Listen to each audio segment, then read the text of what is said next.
Funding for this program was brought to us out by the local Science Foundation. Major funding was provided by Science Studio, famous for using science materials in solo fashion.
Last time you were with us, we talked about a chemical reaction. Boy, it was fun. With the baking powder, it created a sizzling meal. It was fun. I think that's going to be my favorite. But today we're talking about the body. Well, we're talking about the food you eat and what's called digestion. So these 6 posters that are hanging up on the wall for display for an exhibition, the exhibition is today, are going to be the steps for digestion, which I'm going to read them to you. So we're going to start by reading the posters. Chewing. Digestion begins as soon as you put food in your mouth. Your teeth and saliva break down the food as you chew. Step 2. Swallowing. When you swallow, food enters your esophagus, which is connected to your stomach. Once the food is in your esophagus, it moves the food toward your stomach. Stomach digestion. Food enters your stomach. As you continue eating, it is mixed with gastric acid and other digestive juices, which continue to break the food down. Small intestine digestion. Your food is digested more in your small intestine. It produces digestive juices and enzymes. Enzymes, thank you. That separate out the nutrients in food. Muscles keep the food moving toward the large intestine. Large intestine, the food which has been broken down is ready to be absorbed through the large intestine and goes into your bloodstream. Waste elimination. Waste protects from digestion that are not absorbed move through the colon. Waste protects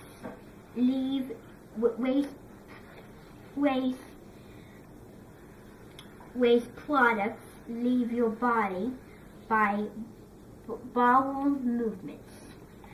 Now, some of the words on these posters are kind of difficult. That's why you saw me struggling. Now, we're going to go to my table and I'm going to show you a food that has a lot of protein that is what's called a bean. That I'm going to show you with a potato masher or just a masher how to smash up chickpeas. Come this way.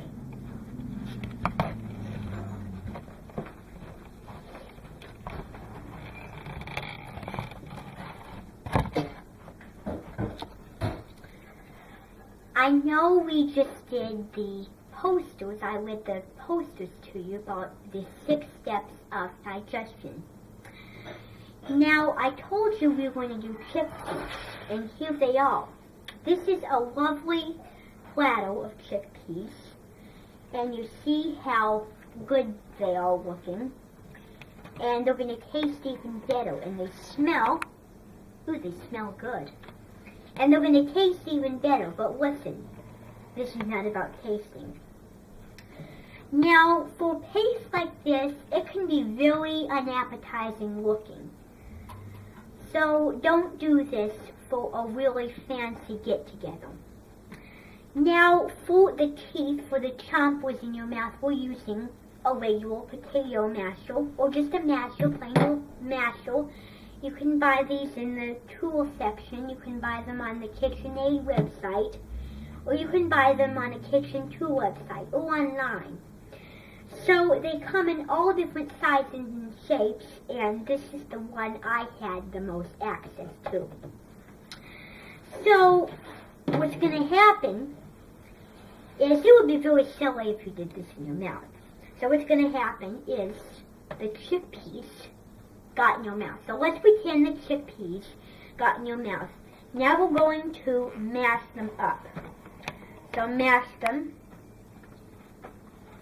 Mash them until you get a paste.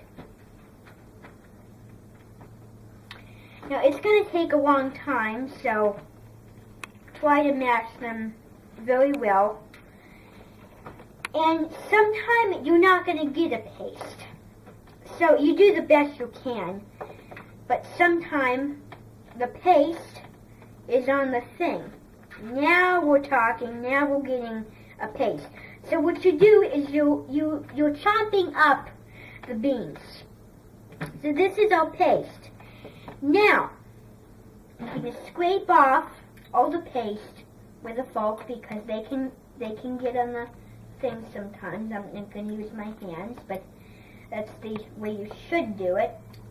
But instead, I think I'm going to do it on mono. So scrape off all the chickpeas on your little trusty gadget. Whoops, I missed a few there. It's alright. Okay. Sometimes you have to play with these things.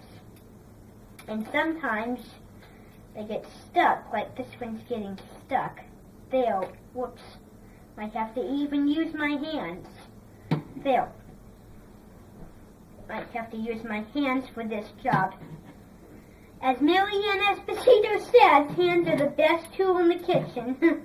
Okay, so take all the scrapings of potato, and that's how you get a paste. Now, if there's a much easier way to do it other than using this big handy gadget, then you can use a fork to mash them, if you find that easier. So you can either use this gadget, or you could use the fork. So get with the program here. Now, not all of them are going to be mashed up, but most of them, hopefully. Now, whoops, this one now. There. So what's happening is the teeth have a long way to go. I want to give you 2 tips about meat or anything. So, step 1. The reason why you chew the food before you swallow them is because for very big bites, except for liquid, we don't have any today, but for very big bites except for liquid, you need to swallow them. You need to chomp them. Because if you just swallow them, just like whole, in padella, whole, then what you do is they don't go down. So that's why you have to chew it. Not why you're going to get the meal over with, but you know what I mean. Now, tip 2, this is a less important one, but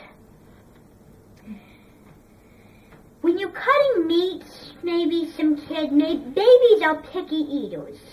And so when you cut meats, make sure you cut them small, like for roast beef, because it'll make an unappetizing spit, which will ruin most everybody's meal at the table. But for people that are not there, they do not hear it or see it. So it's more unappetizing to see than to hear. Who agrees? Now, we're going to mash them up.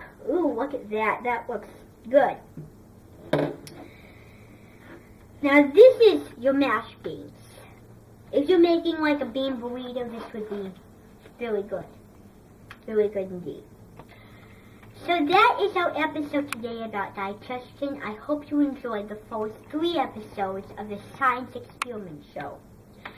This episode, fortunately, is on YouTube. And to learn more information, if you want, you can go to the website, which it also is available. And until I see you next time, this is Everett Cody.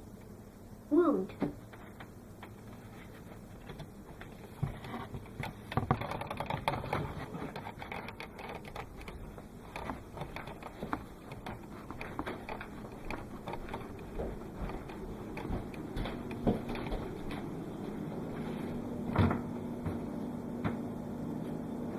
Okay.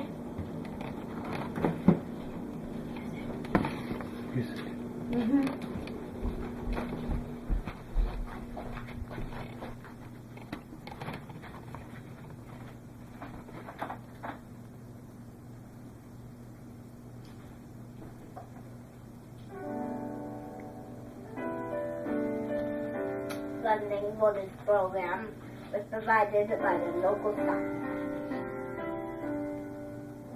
Major funding was provided by the Science Institute, famous for using science materials in a very formal fashion.